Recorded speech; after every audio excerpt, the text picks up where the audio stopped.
A lake is an area of variable size filled with water, localized in a basin, that is surrounded by land, apart from any river or other outlet that serves to feed or drain the lake. Lakes lie on land and are not part of the ocean, and therefore distinct from lagoons, and are also larger and deeper than ponds, though there are no official or scientific definitions. Lakes can be contrasted with rivers or streams, which are usually flowing. Most lakes are fed and drained by rivers and streams. Natural lakes are generally found in mountainous areas, rift zones, and areas with ongoing glaciation. Other lakes are found in endorheic basins or along the courses of mature rivers. In some parts of the world there are many lakes because of chaotic drainage patterns left over from the last ice age. All lakes are temporary over geologic time scales, as they will slowly fill in with sediments or spill out of the basin containing them. Many lakes are artificial and are constructed for industrial or agricultural use, for hydroelectric power generation, a domestic water supply, or for aesthetic or recreational purposes. Etymology, meaning, and usage of lake. The word lake comes from Middle English lake, from Old English lacu, from Proto-Germanic *lako, from the Proto-Indo-European root *leg. Cognates include Dutch lark, Middle Low German lake, German Laish, and Icelandic lakur. Also related are the English words leek and leech. There is considerable uncertainty about defining the difference between lakes and ponds, and no current internationally accepted definition of either term across scientific disciplines or political boundaries exists. For example, limnologists have defined lakes as water bodies which are simply a larger version of a pond, which can have wave action on the shoreline, or where wind-induced turbulence plays a major role in mixing the water column. None of these definitions completely excludes ponds, and all are difficult to measure. For this reason, simple size-based definitions are increasingly used to separate ponds and lakes. One definition of lake is a body of water of 2 hectares or more in area. However, others have defined lakes as water bodies of 5 hectares and above, or 8 hectares and above. Charles Elton, one of the founders of ecology, regarded lakes as water bodies of 40 hectares or more. The term lake is also used to describe a feature such as Lake Eyre, which is a dry basin most of the time but may become filled under seasonal conditions of heavy rainfall. In common usage, many lakes bear names ending with the word pond, and a lesser number of names ending with lake are in quasi-technical fact ponds. One textbook illustrates this point with the following. In Newfoundland, for example, almost every lake is called a pond, whereas in Wisconsin, almost every pond is called a lake. One hydrology book proposes to define the term lake as a body of water with the following 5 characteristics. It partially or totally fills one or several basins connected by straits. Has essentially the same water level in all parts. It does not have regular intrusion of seawater. A considerable portion of the sediment suspended in the water is captured by the basins. The area measured at the mean water level exceeds an arbitrarily chosen threshold. With the exception of the seawater intrusion criterion, the others have been accepted or elaborated upon by other hydrology publications. Distribution of lakes. The majority of lakes on Earth are freshwater, and most lie in the northern hemisphere at high latitudes. Canada, with a deranged drainage system, has an estimated 31,752 lakes larger than 3 square kilometers and an unknown total number of lakes, but is estimated to be at least 2 million. Finland has 187,888 lakes, 500 square meters are larger, of which 56,000 are larger. Most lakes have at least one natural outflow in the form of a river or stream, which maintain a lake's average level by allowing the drainage of excess water. Some lakes do not have a natural outflow and lose water solely by evaporation or underground seepage or both. They are termed endorheic lakes. Many lakes are artificial and are constructed for hydroelectric power generation, for aesthetic purposes, recreational purposes, industrial use, agricultural use, or domestic water supply. Evidence of extraterrestrial lakes exists. Definitive evidence of lakes filled with methane was announced by NASA as returned by the Cassini probe, observing the moon Titan, which orbits the planet Saturn. Globally, lakes are greatly outnumbered by ponds. Of an estimated 304 million standing water bodies worldwide, 91% are 1 hectare or less in area. Small lakes are also much more numerous than large lakes.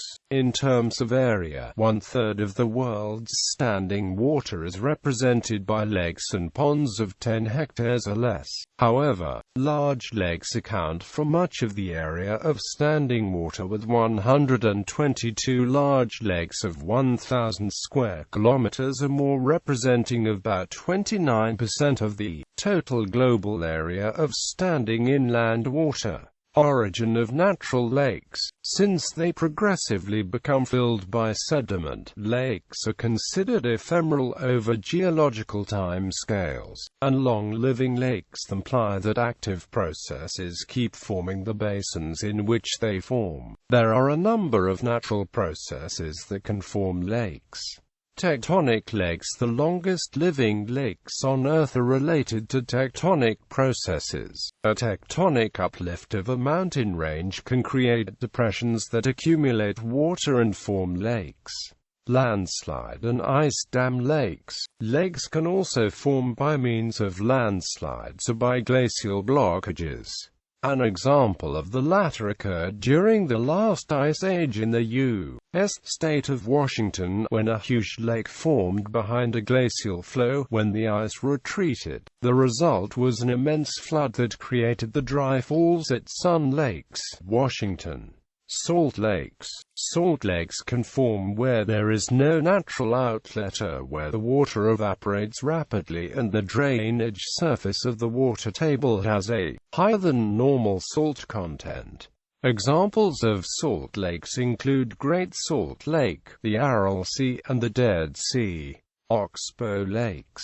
Small, crescent-shaped lakes called oxbow lakes can form in river valleys as a result of meandering. The slow-moving river forms a sinuous shape as the outer side of bends are eroded away more rapidly than the inner side. Eventually a horseshoe bend is formed and the river cuts through the narrow neck. This new passage then forms the main passage for the river, and the ends of the bend become silted up, thus forming a bow-shaped lake. Crater lakes. Crater lakes are formed in volcanic craters and calderas which fill up with precipitation more rapidly than the empty via evaporation. Sometimes the latter are called caldera lakes, although often no distinction is made. An example is Crater Lake in Oregon, in the caldera of Mount Mazama. The caldera was created in a massive volcanic eruption that led to the subsidence of Mount Mazama around 4860 BC. Glacial lakes. The advance and retreat of glaciers can scrape depressions in the surface where water accumulates. Such lakes are common in Scandinavia, Patagonia, Siberia, and Canada. The most notable examples are probably the Great Lakes of North America. As a particular case, flow lakes are basins that have emerged from the sea as a consequence of post-glacial rebound, and are now filled with fresh water. Other lakes. Some lakes, such as Lake Jackson in Florida, USA, come into existence as a result of sinkhole activity. Lake Vostok is a subglacial lake in Antarctica, possibly the largest in the world. The pressure from the ice atop it and its internal chemical composition mean that, if the lake were drilled into, a fissure could result that would spray somewhat like a geyser. Most lakes are geologically young and shrinking since the natural results of erosion will tend to wear away the sides and fill the basin. Exceptions are those such as Lake Baikal and Lake Tanganyika that lie along continental rift zones and are created by the crust's subsidence as two plates are pulled apart. These lakes are the oldest and deepest in the world. Lake Baikal, which is 25–30 million years old, is deepening at a faster rate than it is being filled by erosion and may be destined over millions of years to become attached to the global ocean. The Red Sea, for example, is thought to have originated as a Rift Valley lake. Types of lakes. Periglacial lake. Part of the lake's margin is formed by an ice sheet, ice cap glacier, the ice having obstructed the natural drainage of the land. Subglacial lake, a lake which is permanently covered by ice. They can occur under glaciers, ice caps or ice sheets. There are many such lakes, but Lake Vostok in Antarctica is by far the largest. They are kept liquid because the overlying ice acts as a thermal insulator, retaining energy introduced to its underside by friction, by water percolating through crevasses, by the pressure from the mass of the ice sheet above, or by geothermal heating below. Glacial lake, a lake with origins in a melted glacier, such as the Kettle Lake. Artificial lake, a lake created by flooding land behind a dam, called an impoundment, a reservoir by deliberate human excavation, or by the flooding of an excavation incident to a mineral extraction operation such as an open-pit mine or quarry. Some of the world's largest lakes are reservoirs like Hirakud Dam in India. Lake Lake, terminal or closed, a lake which has no significant outflow, either through rivers or underground diffusion. Any water within an endorheic basin leaves the system only through evaporation or seepage. These lakes, such as Lake Eyre in central Australia, the Aral Sea in Central Asia, or the Great Salt Lake in the western United States, are most common in deserts. Lake, a lake which has layers of water which do not intermix. The deepest layer of water in such a lake does not contain any dissolved oxygen. The layers of sediment at the bottom of a lake remain relatively undisturbed because there are no living aerobic organisms. Fjord Lake, a lake in a glacially eroded valley that has been eroded below sea level. Oxbow Lake, a lake which is formed when a wide meander from a stream or a river is cut off to form a lake. They are called oxbow lakes due to the distinctive curved shape that results from this process. Rift Lake, a sag pond, a lake which forms as a result of subsidence along a geological fault in the Earth's tectonic plates. Examples include the Rift Valley lakes of eastern Africa and Lake Baikal in Siberia. Underground lake, a lake which is formed under the surface of the Earth's crust. Such a lake may be associated with caves, aquifers or springs. Crater Lake, a lake which forms in a volcanic caldera or crater after the volcano has been inactive for some time. Water in this type of lake may be fresh or highly acidic, and may contain various dissolved minerals. Some also have geothermal activity, especially if the volcano is merely dormant rather than extinct. Lava Lake, a pool of molten lava contained in a volcanic crater or other depression. Lava lakes that have partly or completely solidified are also referred to as lava lakes. Former, a lake which is no longer in existence. Such lakes include prehistoric lakes and lakes which have permanently dried up through evaporation or human intervention. Owens Lake in California, USA, is an example of a former lake. Former lakes are a common feature of the basin and range area of southwestern North America. Ephemeral lake, intermittent lake, or seasonal lake. a seasonal lake that exists as a body of water during part of the year. Shrunken, closely related to former lakes. A shrunken lake is one which has drastically decreased in size over geological time. Lake Agassiz, which once covered much of central North America, is a good example of a shrunken lake. Two notable remnants of this lake are Lake Winnipeg and Lake Winnipegosis. Eolic Lake, a lake which forms in a depression created by the activity of the winds. VLEI. In South Africa, shallow lakes which vary considerably with seasons. Epichelf lakes, unique lakes which exist on top of a dense saltwater body and are surrounded by ice. These are mostly found in the Antarctica.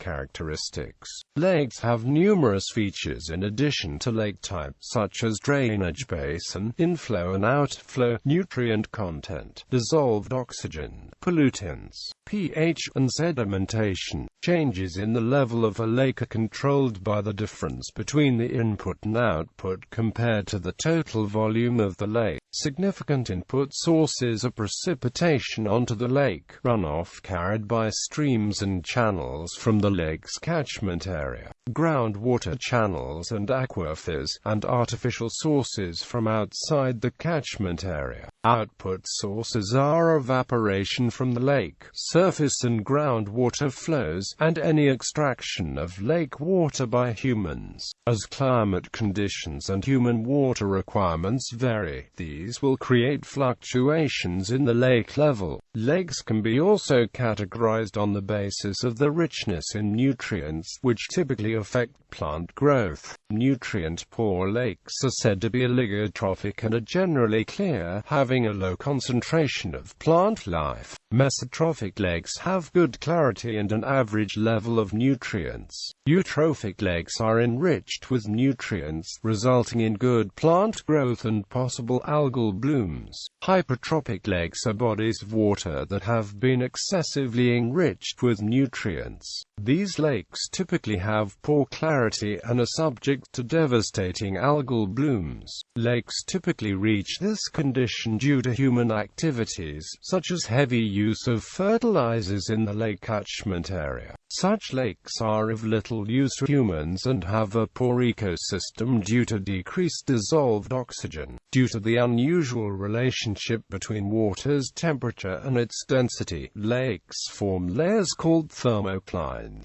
layers of drastically varying temperature relative to depth. Fresh water is most dense at about 4 degrees Celsius at sea level. When the temperature of the water at the surface of a lake reaches the same temperature as deeper water, as it does during the cooler months in temperate climates, the water in the lake can mix, bringing oxygen-starved water up from the depths and bringing oxygen down to decomposing sediments. Deep temperate lakes can maintain a reservoir of cold water year-round, which allows some cities to tap that reservoir for deep lake water cooling. Since the surface water of deep tropical lakes never reaches the temperature of maximum density, there is no process that makes the water mix. The deeper layer becomes oxygen-starved and can become saturated with carbon dioxide, or other gases such as sulfur dioxide if there is even a trace of volcanic activity. Exceptional events, such as earthquakes and landslides, can cause mixing which rapidly brings the deep layers up to the surface and release a vast cloud of gas which lay trapped in solution in the colder water at the bottom of the lake. This is called a limnic eruption. An example is the disaster at Lake Nyos in Cameroon. The amount of gas that can be dissolved in water is directly related to pressure. As deep water surfaces, the pressure drops and a vast amount of gas comes out of solution. Under these circumstances, carbon dioxide is hazardous because it is heavier than air and displaces it, so it may flow down a river valley to human settlements and cause mass asphyxiation. The material at the bottom of a lake or lake bed may be composed of a wide wide variety of inorganics, such as silt or sand, and organic material, such as decaying plant or animal matter. The composition of the lake bed has a significant impact on the flora and fauna found within the lake's environs by contributing to the amounts and the types of nutrients available. A paired layer of the ZachT sediments correspond to a year. During winter, when organisms die, carbon is deposited down, resulting to a black layer. At the same year, during summer, only few organic materials are deposited, resulting to a white layer at the lake bed. These are commonly used to track past paleontological events. Natural lakes provide a microcosm of living and non-living elements that are relatively independent of the surrounding environments. Therefore, lake organisms can often be studied in isolation from the lake's surroundings. Limnology. Limnology is the study of inland bodies of water and related ecosystems. Limnology divides lakes into three zones: the littoral zone, a sloped area close to land; the photic or open water zone, where sunlight is abundant; and a deep water profundal or benthic zone, where little sunlight can reach. The depth to which light can reach in lakes depends on turbidity, determined by the density and size of suspended particles. A particle is in suspension if its weight is less than the random turbidity forces acting upon it. These particles can be sedimentary or biological in origin and are responsible for the color of the water. Decaying plant matter, for instance, may be responsible for a yellow or brown color, while algae may cause greenish water. In very shallow water bodies, iron oxides make water reddish-brown. Biological particles include algae and detritus. Bottom-dwelling detritivorous fish can be responsible for turbid waters because they stir the mud in search of food. Piscivorous fish contribute to turbidity by eating plant-eating fish, thus increasing the amount of algae. The light depth or transparency is measured by using a ZachT disk, a 20 cm disk with alternating white and black quadrants. The depth at which the disk is no longer visible is the ZachT depth, a measure of transparency. The ZachT disk is commonly used to test for eutrophication. For a detailed look at these processes, see Landic ecosystems. A lake moderates the surrounding region's temperature and climate because water has a very high specific heat capacity. In the daytime, a lake can cool the land beside it with local winds, resulting in a sea breeze. In the night it can warm it with a land breeze. How lakes disappear. The lake may be infilled with deposited sediment and gradually become a wetland such as a swamp or marsh. Large water plants, typically reeds, accelerate this closing process significantly because they partially decompose to form peat soils that fill the shallows. Conversely, peat soils in a marsh can naturally burn and reverse this process to recreate a shallow lake, resulting in a dynamic equilibrium between marsh and lake. This is significant since wildfire has been largely suppressed in the developed world over the past century. This has artificially converted many shallow lakes into emergent marshes. Turbid lakes and lakes with many plant-eating fish tend to disappear more slowly. A disappearing lake typically has extensive plant mats at the water's edge. These become a new habitat for other plants, like peat moss when conditions are right, and animals, many of which are very rare. Gradually the lake closes and young peat may form, forming a fen. In lowland river valleys where a river can meander, the presence of peat is explained by the infilling of historical oxbow lakes. In the very last stages of succession, trees can grow in, eventually turning the wetland into a forest.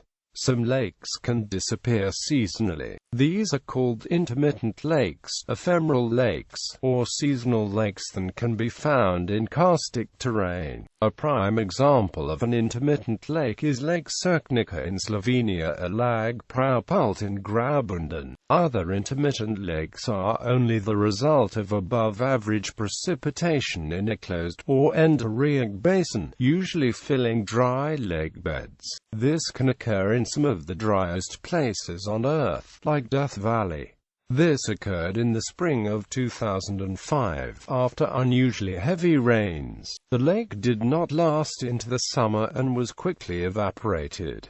A more commonly filled lake of this type is Sevier Lake of west-central Utah. Sometimes a lake will disappear quickly. On the 3rd of June 2005, in Nizhny Novgorod Oblast, Russia, a lake called Lake Beloy vanished in a matter of minutes. News sources reported that government officials theorized that this strange phenomenon may have been caused by a shift in the soil underneath the lake that allowed its water to drain through channels leading to the Oka River. The presence of ground permafrost is important to the persistence of some lakes. According to research published in the journal Science, thawing permafrost may explain the shrinking and disappearance of hundreds of large Arctic lakes across western Siberia. The idea here is that rising air and soil temperatures thaw permafrost, allowing the lakes to drain away into the ground. Some lakes disappear because of human development factors. The shrinking Aral Sea is described as being murdered by the diversion for irrigation of the rivers feeding it. Extraterrestrial lakes. Only one world other than Earth is known to harbor large lakes. Saturn's largest moon, Titan. Photographs and spectroscopic analysis by the Cassini-Huygens spacecraft show liquid ethane on the surface, which is thought to be mixed with liquid methane. The largest Titanian lake, Kraken Mare at 400,000 square kilometers, is 3 times the size of any lake on Earth, and even the second, Ligeia Mare, is estimated to be slightly larger than Earth's Lake Michigan-Huron. Jupiter's large moon Io is volcanically active, and as a result sulfur deposits have accumulated on the surface. Some photographs taken during the Galileo mission appear to show lakes of liquid sulfur in volcanic caldera, though these are more analogous to lake of lava than of water on Earth. The planet Mars is too cold and has too little atmospheric pressure to permit the pooling of liquid water. Geologic evidence appears to confirm, however, that ancient lakes once formed on the surface.